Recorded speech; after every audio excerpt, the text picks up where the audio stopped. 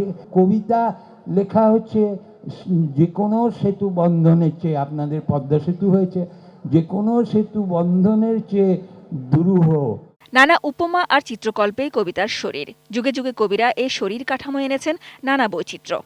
हम नेपाल के थारू आदिवासी समुदाय से बिलोंग करते हैं। पोइट्री लिखते हुए हमें कुछ साल हो गए। हम अपने पापा से इंस्पायर्ड हुए थे। हमारे पापा भी पोइट्री लिखते थे, आर्टिकल्स लिखते थे और बुक्स मैगजीन्स पब्लिश करते थे। और मेरे पापा भी फ्रीडम फाइटर थे।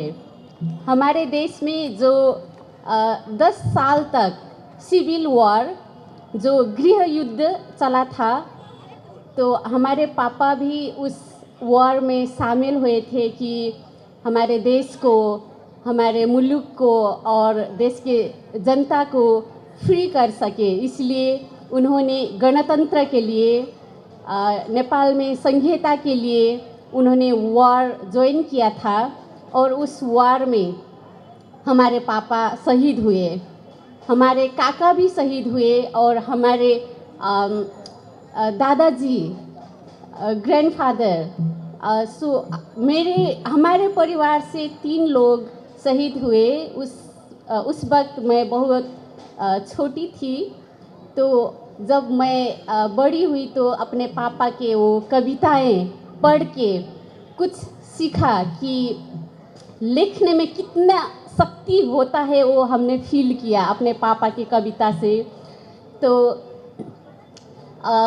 बहुत सारे जो कविता और किताब थे मेरे पापा से लिखे हुए, वो किताब मेरे माँ और ग्रैंडमदर ने जला दिया, क्योंकि उस वक्त स्टेट टेररिज्म इतना ज़्यादा था कि वो लोग उस वक्त का वो पुलिस और मिलिट्री वो किताब को भी अपने दुश्मन समझते थे, क्योंकि वो पुस्तक में, वो किताब में दुनिया को बदलने की शक्ति थी। इसलिए उन्होंने फोर्स किया हमारे फैमिली को कि सभी किताबें जला दें।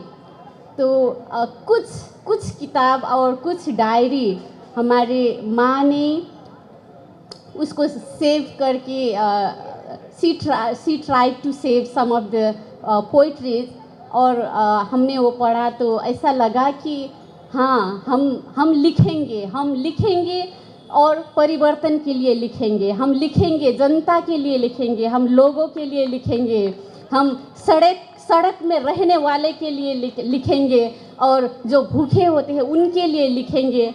इसलिए हमने लिखना शुरू किया। लिखना तो बहुत लोग लिखते हैं, कोई राजा महाराजा महारानियों के कविता लिखते हैं, उनके बारे में पुस्तक लिखते हैं, पर I should write about the people, जो सबाल्टर्न ग्रुप से जो सड़क में है उनके लिए लिखने के लिए हमें वो इंस्पिरेशन मिला। और आई कंटिन्यूड माई राइटिंग, और आज यहाँ पे जो आदिवासी समुदाय से रिप्रेजेंट करके हम यहाँ आए हैं, हमारे लिए और हमारे कम्युनिटी के लिए ये बहुत बहुत बड़ी बात है। तो I really thank the organisers, national poetry festival organiser, जो हमको एक चांस दिया है कि हम आपके यहाँ पे आएँ, और आप सभी ने इतना ज़्यादा वार्म वेलकम किया है हमको, तो उसके लिए भी हम बहुत बहुत आभारी हैं आप सभी के लिए। तो हमें कहा गया है कि दूसरा पोइट्री सेशन है, उसमें हम पोइट्री सुनाएंगे, पर अभी हम कुछ 2 लाइन यहाँ सुनाना चाहते हैं।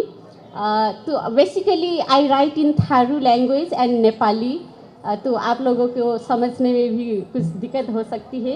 बस कुछ लाइन्स। सडक सर्वोच्च बन्छ जब सडकको भाषा सङ्गठित हुन्छ। सडकले बडे बडे साहेबहरूलाई बक्सदैन।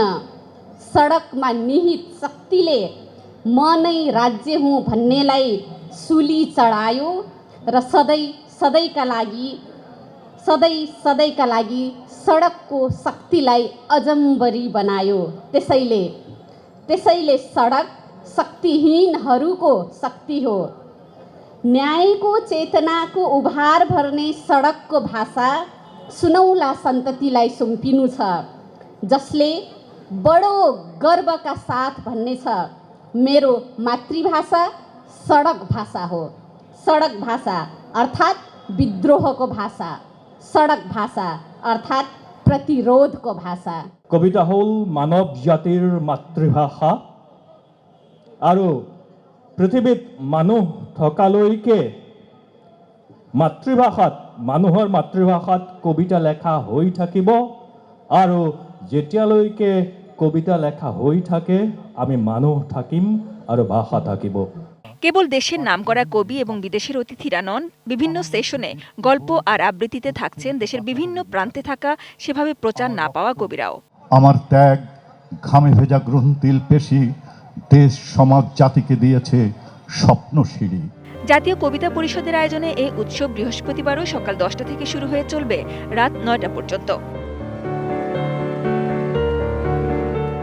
সাজিদা সুইটি, এটিএন নিউজ, ঢাকা।